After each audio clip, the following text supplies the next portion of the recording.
जय हिंद बच्चों, मैं राम चौधरी स्वागत करता हूं आप सभी का हमारे YouTube channel Rudra physics classes में। आज के इस वीडियो में हम पढ़ेंगे न्यूक्लियर फ्यूजन के कंप्लीट कॉन्सेप्ट को। देखिए न्यूक्लियर फ्यूजन क्या होता है। फ्यूजन का अगर हम बात करें तो फ्यूजन का मतलब होता है जुड़ना। जुड़ना जिसको हम हिंदी में संलयन भी बोल सकते हैं। न्यूक्लियर फ्यूजन मीन्स जब भी हम बात करते हैं व्हेन टू और more than two lighter nuclei, when two और more than two lighter nuclei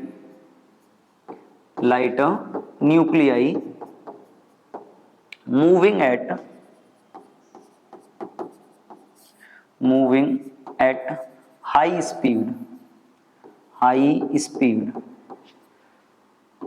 combines together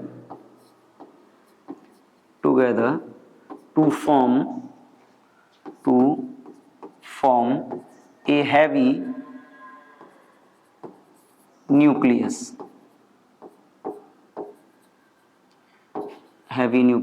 This phenomena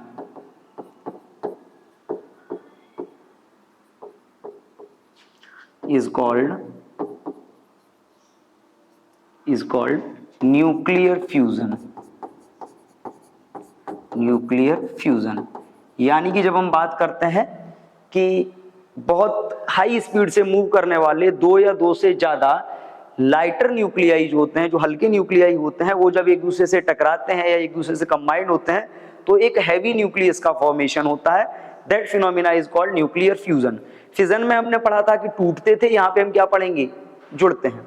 अब देखो न्यूक्लियर फ्यूजन की अगर हम बात करें तो न्यूक्लियर फ्यूजन के लिए क्या होता है, फॉर दिस, क्योंकि जुड़ने की बात हुई है, दिस लार्ज, ये हम बात कर सकते हैं, for this high temperature is required,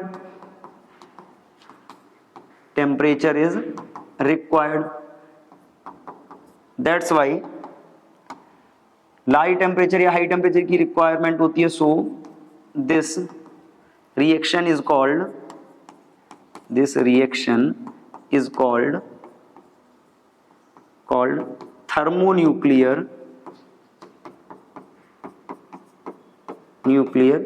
reaction. जैसे हमने न्यूक्लियर रिएक्शन की बात करी थी, दो टाइप की थी, एक न्यूक्लियर फिजन था, एक न्यूक्लियर फ्यूजन।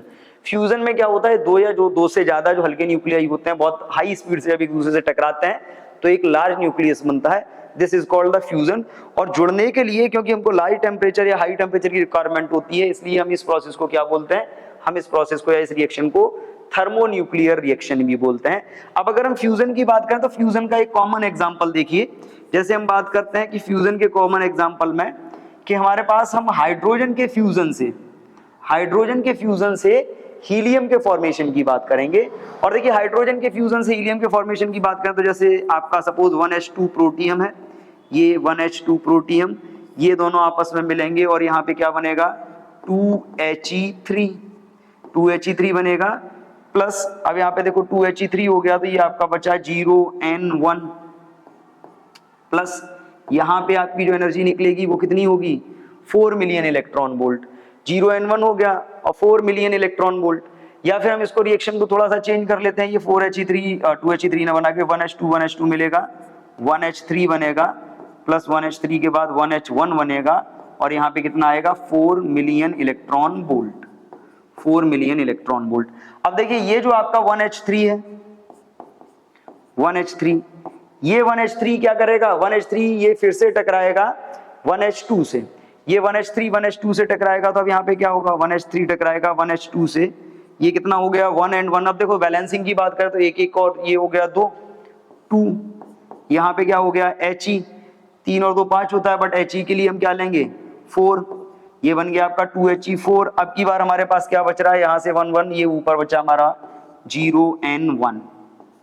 और इस रिएक्शन में जो एनर्जी निकलती है वो होती है 17.6 MeV। अगर हम इन दोनों की बात करें तो ये रिएक्शन 2 स्टेप में कंप्लीट हुई, और कंप्लीटली अगर हम इन दोनों को कर लेते हैं तो यहाँ से क्या होगा, जब इन दोनों को ऐड करेंगे तो ये रिएक्शन हमारी आएगी 1H2 plus 1H2 plus 1H2, ये तीनों फ्यूज होंगे, फ्यूज होने के बाद ये बनाएंगे 2He4 प्लस 2He4 के अलावा हमारे पास बचेगा 1H1 प्लस 0N1 और टोटल जो एनर्जी इसमें रिलीज होगी वो होगी 21.6 MeV। ये जो एनर्जी होगी सेम ये एनर्जी लाइट और थर्मल रेडिएशन के फॉर्म में होगी। तो यहाँ पे देखो क्या हो रहा है, 1H2 मिलके 1H3 बनाया, 1H3 फिर 1H2 से कंप्लीट हुआ, मर्ज किया 2He4। तो ये लाइटर न्यूक्लियाई आपस में मर्ज हो रहे हैं और एक हैवी न्यूक्लियस बना रहे हैं। इसके अलावा अगर हम बात करें तो फ्यूजन का एक एग्जांपल हमारे पास और है कि हम 1H2 प्लस 1H2 इन दोनों को हम डायरेक्टली फ्यूज कराते हैं और डायरेक्ट फ्यूजन से इनके से क्या बनेगा, 2He4 बनेगा और साथ ही साथ 24 MeV एनर्जी रिलीज होगी।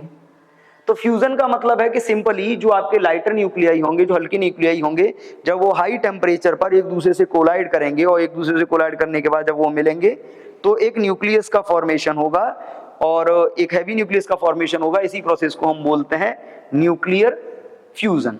क्लियर है? न्यूक्लियर फ्यूजन की जो रिएक्शन होती है वो रिएक्शन एक लार्ज टेम्परेचर या हाई टेम्परेचर पे होती है। तो हाई टेम्परेचर पे होने के कारण इस रिएक्शन को हम थर्मोन्यूक्लियर रिएक्शन बोलते हैं। एग्जाम्पल की बात करें तो फ्यूजन की जो रिएक्शन है, फ्यूजन की रिएक्शन में एनर्जी रिलीज होती है जैसे फिजन में होती थी वैसे ही। लेकिन अगर हम एनर्जी की कंपैरिजन की बात करें तो एनर्जी के कंपैरिजन के बेस पे अगर हम बात करते हैं तो एनर्जी जो आपकी रिलीज हुई, एनर्जी रिलीज्ड इन फिजन, जो फिजन होता है, fission of 1 gram uranium is more than fusion of 1 gram 1H2। यानी कि एनर्जी के बेसिस पर अगर हम कंपैरिजन करें तो फिजन में एनर्जी ज्यादा रिलीज होती है as compared to the fusion. Fusion में 1H2, क्योंकि 1H2 की आप बात कर रहे हो तो क्योंकि इसका मास नंबर बहुत कम होता है तो मास नंबर कम होने का क्या होगा, इसमें एनर्जी कम रिलीज होगी। और बात वही है कि जैसे हमने यहाँ पे बात की कि जब ये बनते हैं तो इस फ्यूजन के केस हो या फिजन का केस हो, फ्यूजन या फिजन दोनों में ही अगर हम बात करें तो जो आपका मास होता है, मास ऑफ पेरेंट न्यूक्लियाई जो होता है that is always greater than the mass of daughter. ठीक है, यानी कि रिएक्शन से पहले जो मास होता है वो ज्यादा होता है, रिएक्शन के बाद जो मास होता है वो कम हो जाता है।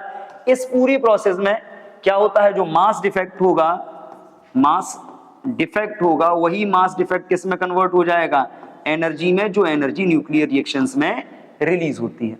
तो कॉमनली फ्यूजन की हमने बात की, फ्यूजन मोस्टली क्या होता है, हाइड्रोजन के फ्यूजन से हीलियम बनता है। हाइड्रोजन के 3 आइसोटोप है, प्रोटियम है, ड्यूटेरियम है और ट्राइटियम है, यानी कि 1H1, 1H2 और 1H3। इनके फ्यूजन से हम हीलियम बनाएंगे और हीलियम जब बनेगा तो एनर्जी रिलीज होगी। एक ये स्टेप वाइज हमारे पास रिएक्शन है, एक ये रिएक्शन डायरेक्ट है। अदर टेम्परेचर पर, अदर कंडीशंस में रिएक्शन ऐसी भी होती है जिसमें 1H1, 1H1, 1H1 यानी कि 4 1H1 प्रोटियम न्यूक्लियाई मिलते हैं और हीलियम बनता है।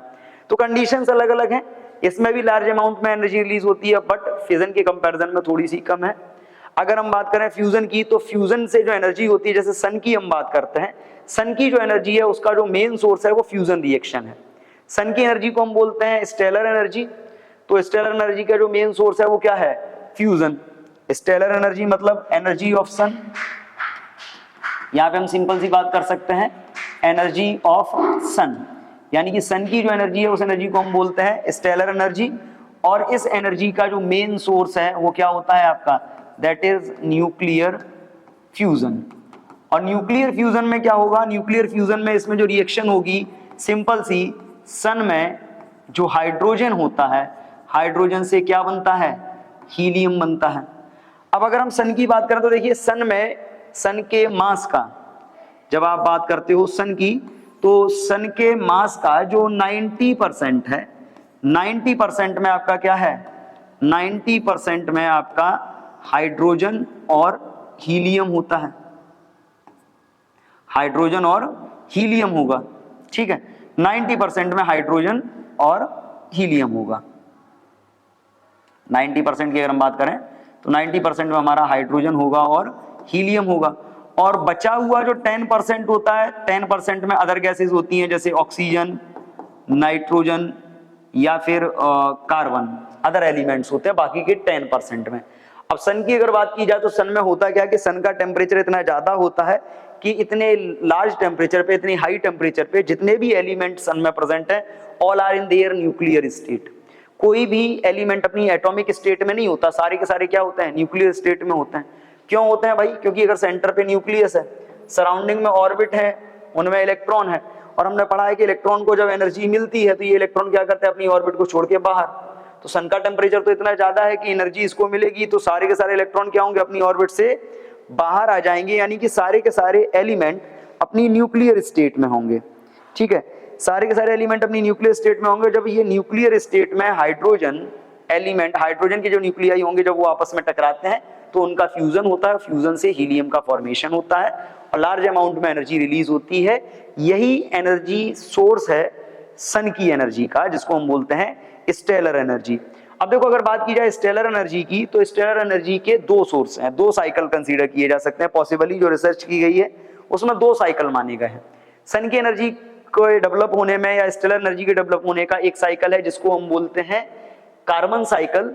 और कार्बन साइकिल की जो आपकी थ्योरी है वो रिप्रेजेंट की थी एक अमेरिकन साइंटिस्ट थे, बेथे।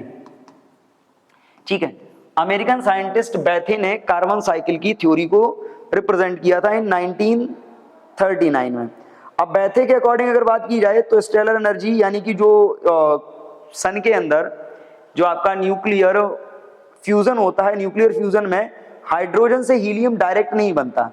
हाइड्रोजन से हीलियम के बनने में कई टाइप की प्रोसेसेस होती हैं जिसमें carbon as a catalyst involve होता है, रिएक्शन करता है और हाइड्रोजन से हीलियम का फॉर्मेशन कराता है। हाइड्रोजन से हीलियम के फॉर्मेशन में अगर हम बात करें तो कार्बन साइकिल क्या है, according to the carbon cycle जो आपका हाइड्रोजन है, हाइड्रोजन में भी तीन है, एक 1H1 है, एक 1H2 और एक 1H3।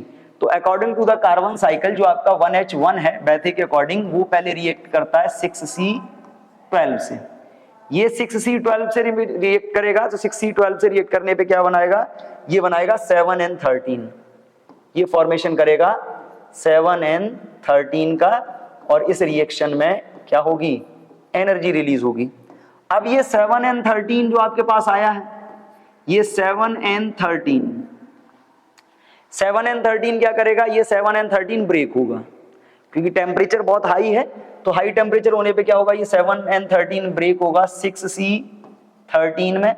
6C13 में ब्रेक होगा तो अब यहाँ पे देखो ये 1 बच रहा है, यहाँ पे क्या हो जाएगा, ऊपर कुछ बचा नहीं तो 1 बीटा 0 प्लस इसमें क्या होगा एनर्जी, यानी कि एक बीटा पार्टिकल को ये रिलीज करेगा और ये 6C13 में कन्वर्ट हो जाएगा और ये एनर्जी रिलीज होगी। एनर्जी रिलीज होगी, एनर्जी के साथ साथ इसमें क्या होगा, न्यूट्रिनो, इसमें न्यूट्रिनो भी रिलीज होगा।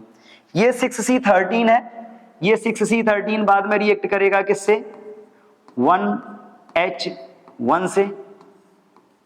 6C13 रिएक्ट करेगा 1H1 से, ये 1H1 से रिएक्ट करके क्या बनाएगा, अब यहाँ पे देखो 617, ये हो गया आपका 7, यहाँ पे बना आपका 7N13 और 1 14 और इसमें क्या हुआ, इसमें भी लार्ज अमाउंट में एनर्जी रिलीज होगी। अब ये जो आपका 7N14 है ये फिर से क्या करेगा, 1H1 से रिएक्ट करेगा। पूरा प्रोसेस समझना, कार्बन साइकिल कैसे चल रहा है। 7N14 है, ये फिर से रिएक्ट करेगा 1H1 से, फ्यूजन होगा इसका, 1H1 से इसका फ्यूजन होगा तो ये यहाँ पे क्या बनेगा, 7 और 1 कितना होता है, 8 हो गया 8O। अब देखो 14 और 1 हो जाएगा आपका 15, तो इसमें बनेगा 14 और 1 हो जाएगा ये आपका 15, एनर्जी इसमें भी निकलेगी। अब देखिए ये 8O15 है, 8O15 का फिर से ब्रेकडाउन होगा, 8O15 के ब्रेकडाउन से क्या बनेगा, 7N15 प्लस एक बीटा निकलेगा प्लस न्यूट्रिनो निकलेगा इसमें भी और प्लस एनर्जी तो आती ही रही है, सब में निकल ही रही है। अब ये देखिए 7N15 ये फिर से रिएक्ट करेगा 1H1 से और ये 1H1 से रिएक्ट करेगा यहाँ पे, तो अब यहाँ पे देखिए 7 1 कितना हो गया 8, 15 1 16, तो ये बनाएगा आपका 2He4 प्लस 6C12 और इसमें रिलीज होगी एनर्जी।